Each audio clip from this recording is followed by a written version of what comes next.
أرسلنا فيكم رسولا منكم يتلو عليكم آياتنا ويزكيكم ويعلمكم الكتاب والحكمة صدق الله العظيم وصدق رسوله النبي الأمين الكريم ونحن على ذلك لمن الشاهدين والشاكرين والحمد لله رب العالمين۔ ایک بار بارگاہ رسالت مآب صلی اللہ علیہ وسلم میں ہدیہ درود و سلام پیش کر لیں۔ اللہم صلی علی سیدنا و شفیعنا و مولانا ملجانا محمد معدن الجود والکرم وآلہ وصحبہ وسلم وما تحب و ترضى بأن تصلی علیہ۔ برادران طریقت،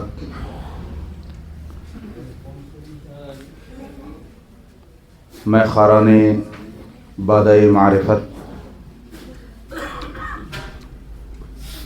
آج ہمارا آپ کا یہ اجتماع روحانی اور علمی اجتماع ہے، جہاں مرشد برحق مظہر کمالات امام ربانی جانشین حضور شیخ المشائخ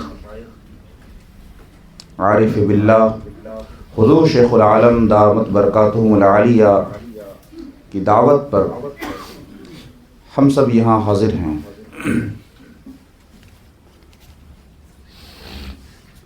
آج حضرت بلند شاہ رحمۃ اللہ علیہ کے عرس کی مناسبت سے یہ محفل منعقد کی گئی ہے، اور اس طرح کی مجالس کا انعقاد حضرت کی سرپرستی میں ہوتا رہتا ہے، اور یہ دراصل تربیت کا موقع فراہم کرنا ہے۔ بار بار ہمیں تربیت کے لیے بلایا جاتا ہے تاکہ ان مجالس کے ذریعے سے ہمیں کچھ سیکھنے اور سننے کا موقع مل سکے۔ حقیقت یہ ہے، جس طرح مفتی خالد ایوب صاحب قبلہ نے بیان فرمایا کہ بڑے بڑے اجلاس، جلسوں میں، کانفرنسوں میں جو کارآمد باتیں نہیں ہوتی وہ ان چھوٹی چھوٹی مجالس میں ہو جاتی ہیں، اور آج جو بیانات اور خطبات ہوئے اور مختلف علماء کرام نے جو بیانات حضرت سیدنا صدیق اکبر رضی اللہ تعالیٰ عنہ کے حوالے سے پیش کیے، اس طرح کے جامع پرمغز بیانات آپ درجنوں بڑی کانفرنسوں میں شرکت کر لیں، لیکن آپ کو اس طرح کے بیانات سننے کو نہیں ملیں گے۔ اور مولانا حبیب اللہ ازہری صاحب نے، مولانا مفتی خالد ایوب صاحب قبلہ نے، اور ہمارے عزیز گرامی مولانا قاسم مصباحی کانپوری نے جو بیانات کیے وہ انتہائی جامع ہیں۔ آپ کو جلسوں میں اس طرح کے بیان کو سننے کا موقع نہیں مل پائے گا، اور ہم لوگ کی حاضری تو صرف حضرت کی دیدار کے لیے ہوا کرتی ہے، کوئی جوہر خطابت دکھانے کے لیے یا تقریر کرنے کے لیے نہیں ہوتی ہے، بلکہ بیمار روحوں کا علاج کرانے کے لیے ہم لوگ آتے ہیں۔ حضرت کی بارگاہ میں جب ہم لوگ کی بیٹری ڈسچارج ہو جاتی ہے، حضرت خود ہی بلا لیتے ہیں، کیونکہ بیٹری کو ریچارج کرنا بھی ضروری ہوتا ہے، اور لمبا ٹائم گزر جاتا ہے تو روحانیت میں کمی آ جاتی ہے۔ ہمارے مرشد برحق اتنے شفیق ہیں، اتنے کریم ہیں کہ وہ خود ہی موقع نکال لیتے ہیں، اور کسی نہ کسی عرس کی تقریب کے موقع سے ہم گناہگاروں کو بلا لیتے ہیں، اور اپنے شربت دیدار کے ذریعے سے ہماری روحانی تربیت کا انتظام فرما دیتے ہیں۔ آپ پورے ہندوستان کا سفر کر لیں، اس میں کوئی مبالغے کی بات نہیں ہے۔ میں نے تو شمال سے جنوب، مشرق سے مغرب تک کا ہندوستان میں سفر کیا ہے۔ اس دور پرفتن میں جہاں مادیت نے بڑے بڑے پیروں کی قدم کو متزلزل کر دیا ہے، ایسے دور میں اس روحانیت کے آفتاب کو روشن کرنا اسی چمک دمک کے ساتھ جو ہمارے بزرگوں نے کیا تھا، یہ کوئی معمولی بات نہیں ہے، یہ حضور شیخ العالم کی ذات ہے۔ مریدوں کی جس قدر تربیت آپ فرماتے ہیں، اس دور میں ہم نے نہیں دیکھا کہ کوئی پیر اس پیرانہ سالی میں 80 پلس ہونے کے باوجود مرید کی تربیت کا یہ اہتمام کرتا ہو۔ آج حقیقت یہ ہے کہ جو جتنا بڑا پیر ہے اتنے ہی اس کے اسفار زیادہ ہیں، اور اتنے اسفار ہیں کہ اگر کوئی مرید باوفا مخلص ملنا بھی چاہے تو ان کو ملنا نصیب نہیں ہوتا ہے۔ وہ کبھی انگلینڈ میں ہیں، کبھی نیو یارک میں ہیں، کبھی افریقہ میں ہیں، کبھی امریکہ میں ہیں، کہاں کہاں سفر کر رہے ہیں۔ مریدوں کو ٹائم دینے کے لیے وقت ہی نہیں ہے، تربیت کہاں سے ہوگی؟ لوگ ایسے پیروں کی تلاش میں اس لیے ہوتے ہیں، وہ خدا کی تلاش میں نہیں، بلکہ فلاں پیر صاحب کا دامن ہاتھ آ جائے اور ان کے نام کا ٹیگ لگ جائے ہمارے اوپر، فلاں بڑے حضرت کے ہم مرید ہو گئے، اور ساری تربیت ختم ہو جاتی۔ ان کا بہت بڑا خسارہ ہوتا ہے۔ پیر ہمیشہ ایسا تلاش کرنا چاہیے جن کی صحبت نصیب ہو، جن سے ہمیں ملنے کا موقع مل سکے، دو بات کہہ سکیں، اور ایسے پیر جن کے ہاں دربان مقرر ہوں، جہاں بغیر سورس کے رسائی بھی نہ ہو۔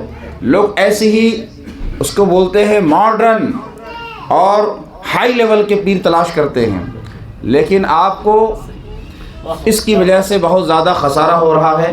اس وقت ہندوستان کے اندر جو تباہی آئی ہے، خانقاہی نظام جو تباہ ہو چکا ہے، روحانیت کا جو جنازہ نکل چکا ہے، وہ اسی وجہ سے، اسی سوچ کی بنیاد پر کہ ہمارے خانقاہوں سے روحانیت ختم ہو چکی ہے۔ پیر کو مرید کی تربیت کے لیے وقت ہی نہیں مل پا رہا ہے۔ ہندوستان میں تو کوئی بڑا پیر رہنا ہی نہیں چاہتا، وہ ہمیشہ لندن اور دبئی کا سفر کرتے رہتے، لیکن اللہ تعالیٰ نے جی ذرا ایک منٹ، جی حضور، میں جو ہے میں پیر نہیں ہوں، جی حضور، میں اپنے پیر کی غلامی کر رہا ہوں۔ سبحان اللہ، نعرہ تکبیر، نعرہ تکبیر، پیرو مرسی، پیرو مرسی۔ بے شک حضور نے سچ فرمایا، آپ اپنے پیر کی غلامی اور پیروی فرما رہے ہیں، اور پیر تو حقیقت میں رسول اعظم محمد رسول اللہ صلی اللہ علیہ وسلم ہیں، اور مرید صادق حضرت سیدنا صدیق اکبر رضی اللہ عنہ، اور اس کے بعد جتنے ہیں سب ان کے متبع ہیں، ان کے سلسلے کو پھیلانے والے ہیں۔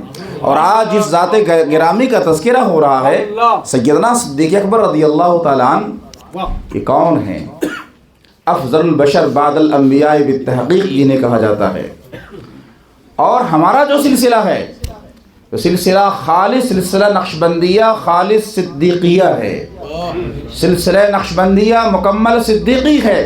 سیدنا صدیق اکبر رضی اللہ تعالیٰ عنہ کا جلال اور جمال، ان کا ظاہر و باطن اس سلسلے کے اندر موجود ہے۔ اگر کوئی سیدنا صدیق اکبر رضی اللہ تعالیٰ عنہ کا کامل فیض حاصل کرنا چاہتا ہے، صور معنوی اور ظاہری، تو اسے سلسلہ نقشبندیہ سے وابستہ ہونا چاہیے، یقیناً ان کو ان کا فیض مل جائے گا، کیونکہ سیدنا صدیق اکبر رضی اللہ تعالیٰ عنہ کو حضور صلی اللہ علیہ وسلم سے معیت کاملہ حاصل ہے، اور یہ معیت کبریٰ جو حاصل ہے آپ کے علاوہ کسی صحابی کو یہ حاصل نہیں ہے۔ یہی وجہ ہے کہ جب ظاہر میں رہے تو بھی ساتھ میں رہے، اور بعد وصال بھی ساتھ ہے، یہ معیت کاملہ ہے۔ اور توجہ ایسی ڈالی سرکار نے، اور سرکار کا ایسا کرم ہوا، ان کے فیض کا اثر ہوا کہ لوگ پہچاننے سے قاصر رہے کہ آقا کون ہے، غلام کون ہے۔ وجہ یہ ہوتی ہے، فنائیت میں ایک منزل آتی ہے، جب مرید پیر کی ذات میں فنا ہو جاتا ہے، فنائیت اپنی انتہا کو پہنچ جاتی ہے، تو نہ صرف اس کا باطن پیر کے باطن میں رنگ جاتا ہے، بلکہ اس کا ظاہر بھی پیر کے ظاہر میں ڈل جاتا ہے۔ اور توجہ اتحادی جب پڑتی ہے شیخ کی، تو ان کو اپنا بالکل ہم شبیہ بنا دیا کرتے ہیں۔ اور یہ کیفیت ہمیشہ کے لیے نہیں ہوتی ہے، بلکہ کبھی کبھی ایسی کیفیت طاری ہو جاتی ہے۔ سبحان اللہ، سبحان اللہ۔ اس زمانے میں ہمارے مرشد برحق کا یہ طریقہ تبلیغ یقیناً دوسرے سلسلے کے بزرگوں کے لیے بھی باعث تقلید ہے کہ آپ اپنے مریدوں کی اس نہج پر تربیت فرماتے ہیں کہ دور سے سمجھ میں آتا ہے کہ کس پیر کا مرید ہے۔ مشائخ کے طریقے پر آپ اسے کلاه پہناتے ہیں، ٹوپی پہناتے ہیں۔ ٹوپی پہنانا یہ مشائخ کرام کا طریقہ رہا ہے، لیکن میں دیکھ رہا ہوں دیگر سلسلوں میں لوگ اس کے اہتمام نہیں کرتے، اس لیے کہ رسم پر آ چکے ہیں، حقیقت چھوڑ بیٹھے ہیں۔ لیکن جب مرید باوفا ہوتا ہے یہاں تو اسے ٹوپی پہنائی جاتی ہے، اور اس کے اندر چار زاویے ہیں، 4 گوشے ہیں، جس میں شریعت، طریقت، معرفت، حقیقت کی طرف اشارہ ہے۔ جب تک سالک شریعت، طریقت، معرفت 4 زینوں کو کراس نہیں کر لیتا، ان 4 مرحلوں کو عبور نہیں کر لیتا، وہ فنا میں کامل نہیں ہوتا، وہ کامل انسان نہیں بنتا۔ تو یہ 4 گوشے لگائے جاتے ہیں، اور یہ جو ٹوپی ہے یہ تو بھی سنت ہے۔ حضور اقدس صلی اللہ علیہ وسلم نے مولا کائنات کو یہ کلاه چہار ترکی عطا فرمائی تھی، جس میں 4 زاویے ہوتے ہیں۔ الحمدللہ نسبت صدیقیہ کیا ملی؟ یہ ٹوپی بھی ہمیں ملی اور اس کی نسبت بھی ملی۔ قرآن فرماتا ہے کہ نبی کی بعثت کا مقصد کیا ہے، کہ نبی تم پر آیات کی تلاوت کرتے ہیں، اس کے بعد ان کا دوسرا کام ہے یعلمہم الکتاب والحکمہ، انہیں کتاب و حکمت کی تعلیم دیتے ہیں۔ پھر تیسرا کام ہے ویزکیہم، ان کا تزکیہ فرماتے ہیں، ان کو صاف کرتے ہیں، ان کو پاک کرتے ہیں۔ تو یہی کام جو نبوی کام ہے، یہی اصل کام مشائخ کا کام ہے، تعلیم کتاب و حکمت اور تزکیہ نفس۔ تو تعلیم کتاب و حکمت کسی قدر مدرسوں میں ہو جایا کرتی ہے، کیونکہ حضور اقدس صلی اللہ علیہ وسلم کی ذات جامع تھی، اور تعلیم کتاب و حکمت کے بعد آپ خود تزکیہ فرماتے تھے۔ لیکن اب مدرسے تھوڑے چینج ہو گئے، بدل گئے، اب ظاہری تعلیم مدرسوں میں ہو جاتی ہے، لیکن تزکیہ کا کام مدرسوں میں نہیں ہوتا، وہ تزکیہ خالی پڑا رہتا ہے۔ اس شعبے کے لیے خانقاہیں قائم کی گئی ہیں، تاکہ خانقاہی نظام کے ذریعے سے تزکیہ نفس کیا جائے۔ لوگ سمجھتے ہیں تزکیہ نفس کوئی آسان کام ہے، وہ کسی بھی طریقے سے ہو جائے گا۔ کتابوں کے مطالعے سے تزکیہ نفس نہیں ہوتا، اوراد و وظائف اور چلہ لگانے سے تزکیہ نفس نہیں ہوتا۔ حقیقت یہ ہے، اس کو سمجھیے۔ آپ بہت زیادہ ذکر فکر میں لگ گئے، اس سے بھی تزکیہ نفس نہیں ہوگا۔ تزکیہ نفس نگاہوں سے ہوتا ہے، تزکیہ نفس مرشد کی توجہ سے ہوتا ہے۔ جب مرشد مرید کے قلب پر توجہ ڈالتا ہے تو اس کے ہزاروں زنگ چھوٹتے ہوئے نظر آتے ہیں۔ شہوات کے، خواہشات نفسانی کے جو 30,000 تار دلوں پر ہیں، وہ تار مرشد کی توجہ سے کٹتے ہیں۔ 30,000 تار خواہشات نفسانی کے قلب پر ہیں، وہ آپ کے بہت زیادہ ذکر سے بھی نہیں ختم ہوتے، اس لیے کہ وہ اتنے طاقتور ہیں کہ آپ کی کوشش سے ختم نہیں ہوتے۔ جب مرشد توجہ کرتا ہے تبھی جا کے وہ خواہشات کے تار، نفس امارہ مغلوب ہوتا ہے، نفس امارہ مطمئنہ کے مقام پر اسی وقت پہنچتا ہے جب مرشد توجہ کرتا ہے۔ آج یہی کام نہیں ہو رہا ہے، جس کی وجہ سے خانقاہوں میں روحانیت کا فقدان ہے۔ صرف رسوم پر لوگ آ گئے، لنگر چل رہی ہے، بریانی چل رہی ہے، لیکن تزکیہ نفس کوئی کرنے والا نہیں ہے۔ نہ وہاں ذکر ہو ہے، نہ ذکر اللہ ہے۔ آج ہندوستان کو اسی خانقاہی نظام کی ضرورت ہے۔ اگر آپ ہندوستان کو چاہتے ہیں کہ نور اسلام سے منور کریں تو اور کسی طاقت کی ضرورت نہیں ہے، صرف ایک روحانی طاقت چاہیے۔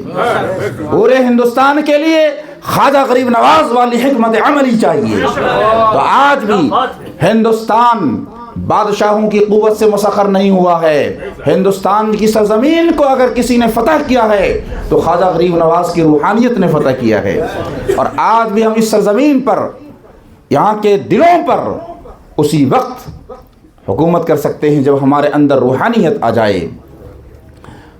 تو ہمارے خانقاہوں میں یہی تعلیم دی جاتی ہے۔ گلشن خیرات میکدہ حضور شیخ العالم میں روحانیت پر زیادہ فوکس کیا جاتا ہے۔ آپ جب یہاں تشریف لائیں تو اپنے قلب کو شیخ کے قلب سے جوڑ لیں۔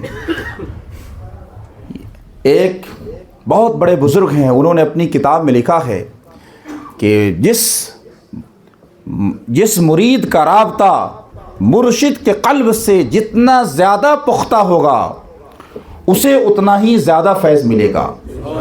کہ اصل چیز ہے رابطہ، مرشد سے رابطہ کرنا۔ آج مرشد سے رابطہ ہی نہیں ہو پاتا ہے، نہ سلسلوں میں یہ تعلیم دی جاتی ہے کہ مرشد سے رابطہ کیسے ہوتا ہے۔ لوگ مرید ہو کر تو چلے جاتے ہیں، لیکن ان کو مرشد سے جو قلبی رابطہ ہونا چاہیے وہ نہیں بن پاتا۔ اگر آپ کا رابطہ مرشد درست ہو گیا تو آپ ہزاروں کلومیٹر کی فاصلے پر کیوں نہ ہو، یقیناً مرشد کا فیض آپ کو ملے گا۔ اور یہ بات وہ سالکین ضرور جانتے ہیں جو پریکٹیکل طور پر اس راہ سے گزر چکے ہیں۔ تو مبتدی سالکین کو چاہیے کہ مرشد سے رابطہ بالقلب کریں اور ان کی صحبت کو اپنے لیے حرص جا بنائیں۔ قرآن نے تو یہی کہا ہے، یا ایھا الذین آمنوا اتقوا اللہ وکونوا مع الصادقین، اے ایمان والو اللہ سے ڈرو اور سچوں کی صحبت اور معیت اختیار کرو۔ یہاں ایمان اور تقوی دونوں کا ذکر پہلے ہو چکا۔ اگر ایمان اور تقوی ہی کافی ہیں تو پھر کونوا مع الصادقین کا ذکر کیوں آیا، سچوں کی صحبت کا ذکر کیوں آیا؟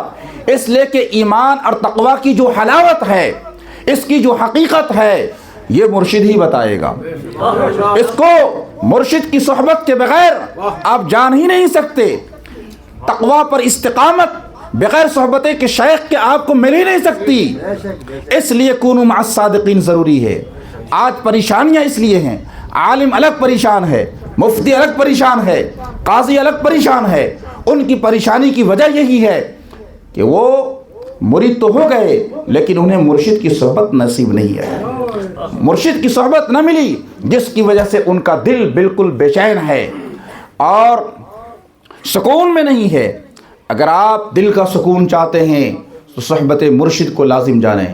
اللہ تعالیٰ نے ہمیں ایسا مرشد عطا فرمایا اس دور زوال میں، جو آج بھی امام ربانی کے نقش قدم پر چل کر روحانیت کے آفتاب کو زندہ کیے ہوئے ہیں۔ یہ بہت بڑا مجاہدہ ہے۔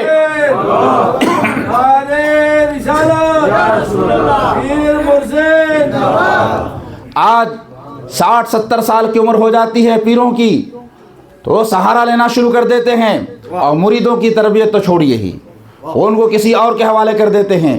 لیکن آج کتنی شفقت ہمارے حضور فرما رہے ہیں ہم سب پر کہ اس عمر میں بھی ایک ایک فرد کا خیال رکھنا اور ان کی نگرانی کرنا، ان کے احوال کی نگرانی کرنا، مالی دستگیری کرنا، یہ اگر سیکھنا ہو تو حضور شیخ العالم کی ذات سے سیکھیں۔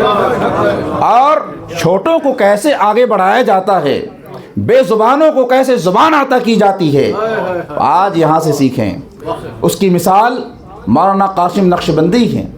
یہ ایک طالب علم ہے ہمارے، لیکن حضرت نے ایسی شفقت فرمائی، اپنے سامنے بلوایا تاکہ بعد کے لیے ان کی تربیت ہو جائے، اور حضور شیخ العالم نے کرم فرمایا اور ان کی زبان میں وہ قوت گویائی پیدا ہوئی کہ بہت بہتر انداز میں انہوں نے گفتگو فرمائی۔ یہ شفقت آپ کو دوسری بارگاہوں میں نظر نہیں آئے گی۔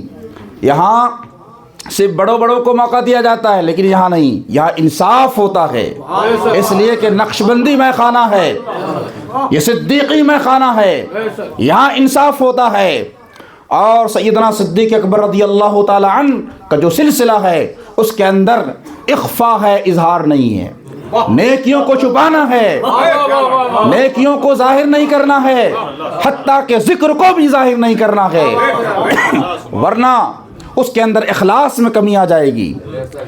ذکر کو بھی ظاہر کرنے سے منع کیا گیا ہے، اس لیے کہ صدیق اکبر رضی اللہ تعالی عنہ پر وہ نسبت استتار غالب تھی اور نسبت اخلاص کا غلبہ تھا، اور اخلاص میں اظہار نہیں ہونا چاہیے۔ اس لیے ہمارے شیخ محترم فرماتے ہیں، ولایت کو چھپا لینا کمال ولایت ہے۔ ولایت کو یعنی بزرگی کو چھپا لینا یہ کمال بزرگی ہے۔ جو لوگ بزرگی کو ظاہر کرتے ہیں حقیقت میں وہ بزرگی سے واقف نہیں ہیں، ولایت سے واقف نہیں ہیں۔ ولایت کو چھپانے کا حکم ہے، اور یہاں تو ذکر کو بھی چھپانے کا حکم ہے۔ مرشد طریقت فرماتے ہیں ذکر اس طرح سے کریں کہ آپ کے فرشتوں کو بھی اس کی خبر نہ ہو۔ یہ کس شان کی بات ہے، ذکر ایسا کریں کہ آپ کا وجود پورا خود ذاکر بن جائے، اور اگر آپ کو پتا چلے کہ آپ ذکر کر رہے ہیں اس کا مطلب آپ غافل ہیں۔ آپ ذکر کریں اور اس کے بعد ذکر ختم ہونے کے بعد یہ تو حقیقت میں غفلت ہے۔ آپ ایسا ذکر کریں کہ ہمیشہ ذاکر رہیں اور غفلت طاری نہ ہو۔ وآخر دعوانا الحمدللہ رب العالمین۔